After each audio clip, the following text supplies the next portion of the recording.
Anak unik, informasi tentang anak-anak tunagrahita. Saya akan membacakan prolog sebuah buku. Kami mendedikasikan buku ini untuk anak yang unik, yang mengingatkan akan dasar diri kita. Pertama, perkembangan mental.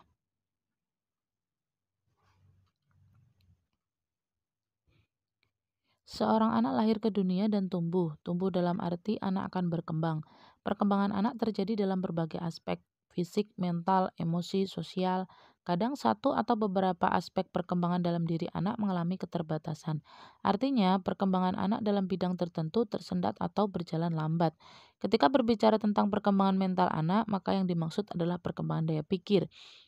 Daya pikir itu bagaikan sup dengan berbagai macam bahan. Di dalam sup tersebut terdapat daya tangkap, daya ingat, daya konsentrasi, daya konseptualisasi, bahasa, dan abstraksi. Perkembangan daya pikir anak-anak tunagrahita berjalan lebih lambat dan tidak akan mencapai tingkatan yang setara dengan anak-anak seumuran mereka yang tingkat kecerdasannya normal. Kita dapat mengikuti pertumbuhan seorang anak dari lahir. Anak akan tumbuh dan berkembang setahun, kedua tahun, lalu 3, kemudian 4 tahun, dan seterusnya. Pertumbuhan itu terjadi baik fisik maupun mental. Anak tunagrahita juga tumbuh, hanya saja perkembangan atau daya pikir mereka berjalan lambat jika dibandingkan dengan anak-anak lain. Perkembangan mereka tertinggal dibandingkan teman-teman seusia mereka. Contohnya anak tunagrahita berusia 8 tahun memiliki tingkat kecerdasan anak usia 3 tahun. Contohnya Rina, anak perempuan berusia 6 tahun, tidak senang di sekolah. Dia tidak bisa duduk di dalam jangka waktu lama dan tidak mengerti instruksi sederhana. Secara fisik dia sama besarnya seperti anak-anak lain di kelas dia. Dari penampilan luarnya, Rina tampak seperti anak-anak sebayanya, tetapi dia lebih suka bermain pasir dan air seharian seperti anak-anak usia 3 tahun. Jika hanya melihat dari penampilan fisik atau luar, Anda tidak akan pernah menyangka Rina adalah anak tunagrahita. Tunagrahita membuat anak-anak ini tidak dapat seutuhnya memenuhi pengharapan keluarga, sekolah, dan lingkungan mereka. 2. Apa yang dimaksud dengan tunagrahita? Biasanya orang tua adalah pihak yang kali pertama menyadari perkembangan anak mereka berbeda dengan anak lain. Namun tidak mudah untuk menentukan apakah seorang anak memiliki tunagrahita. Untuk mendapatkan diagnosis tunagrahita, ada beberapa hal yang harus diteliti terlebih dahulu oleh psikolog. Psikolog akan meneliti 1. Tingkat kecerdasan, 2. Tingkat kemampuan anak dalam beradaptasi dengan lingkungan sekitar, 3. Usia ketika keterbatasan itu mulai terlihat. Pertama, tingkat kecerdasan. Perkembangan daya pikir dapat diteliti lewat tes kecerdasan yang dilakukan oleh seorang psikolog. Kecerdasan seseorang dapat diukur dengan nilai tes EQ, Intelligence Quotient. EQ rata-rata anak-anak dengan tingkat kecerdasan normal adalah sekitar 100, sedangkan anak-anak tunagrahita memiliki EQ kurang dari 70. EQ adalah satuan ukuran tingkat kecerdasan. Inteligensia sendiri merupakan pengertian yang luas. Salah satunya meliputi kemampuan daya pikir. Inteligensia berhubungan dengan tingkat kecerdasan yang di dalamnya terdiri dari daya tangkap, daya ingatan, daya konsentrasi, daya konseptualisasi, bahasa, dan abstraksi. Inteligensia juga mencakup perencanaan, penyelesaian masalah, dan kemampuan belajar dari pengalaman. Dalam bahasa sehari-hari, inteligensi berhubungan dengan seberapa pintar atau cerdas seorang anak. Dengan pembagian EQ berikut ini dapat Anda lihat tingkat kecerdasan seorang anak. Tingkat kecerdasan taraf perbatasan lamban belajar 70, 75 sampai 85/90. Tunagrahita ringan mampu didik 50/55 sampai 70/75. Tunagrahita sedang mampu latih 35/40 sampai 50/55. Tunagrahita berat mampu rawat 20/25 sampai 35/40. Tunagrahita sangat berat mampu rawat lebih rendah dari 20/25.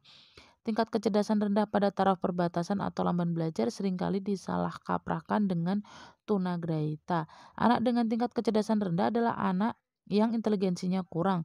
Perkembangan anak dengan tingkat kecerdasan rendah memang sedikit lebih lambat daripada anak-anak yang tingkat kecerdasannya normal.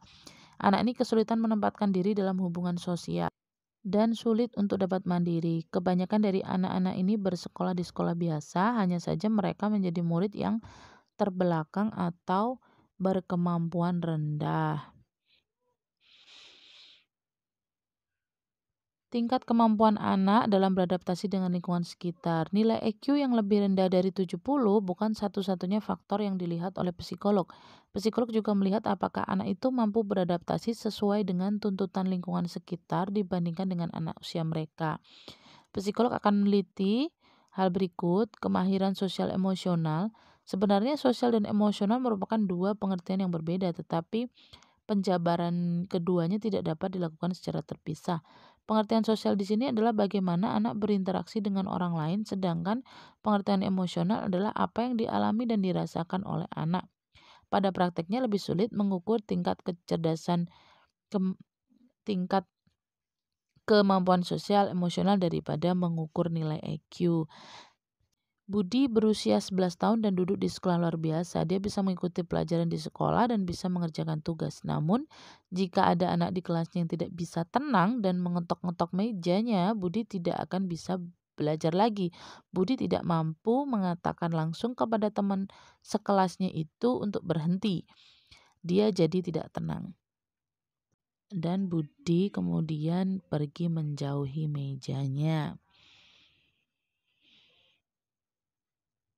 EQ, daya pikir, berhubungan dengan hal-hal yang dapat dilakukan oleh seorang anak, sementara fungsi sosial emosional berhubungan dengan apakah sang anak sanggup menangani hal tersebut.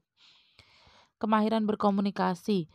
Komunikasi adalah kemampuan untuk mengerti dan dimengerti. Kita melakukan ini dengan berbagai cara, baik itu dengan bahasa maupun dengan isyarat, baik bunyi-bunyian dan gerakan. Dengan cara begitu kita dapat mengerti satu sama lain. Perkembangan bahasa pada anak tunagrahita mengalami keterlambatan. Anak-anak ini sulit memahami arti kata-kata, mengerti bahasa. Mereka juga sulit mengucapkan kata-kata dan kalimat sendiri atau memproduksi bahasa. Agak sulit untuk memahami ucapan anak tunagrahita karena mereka tidak banyak berbicara. Anak-anak ini juga kesulitan memahami konsep waktu, tempat, ruang, dan angka. Contoh, Ari berusia 5 tahun, dia tidak banyak bicara, tetapi dengan caranya sendiri dia bisa membuat orang lain mengerti apa maksudnya. Jika haus, dia mengajak ibunya ke kulkas, ibunya langsung tahu bahwa Ari haus tanpa harus mengucapkan kata minum atau meminta minum. Ukuran kemandirian yang dimaksud dengan kemandirian adalah kemampuan untuk mengurus dan mengelola diri sendiri tanpa bantuan orang lain. Awalnya semua anak pasti tidak mandiri dan harus dibantu dalam segala hal. Perkembangan kemandirian anak adalah sebuah proses saat anak-anak akan mampu mengerjakan berbagai hal sendiri seiring berjalannya waktu.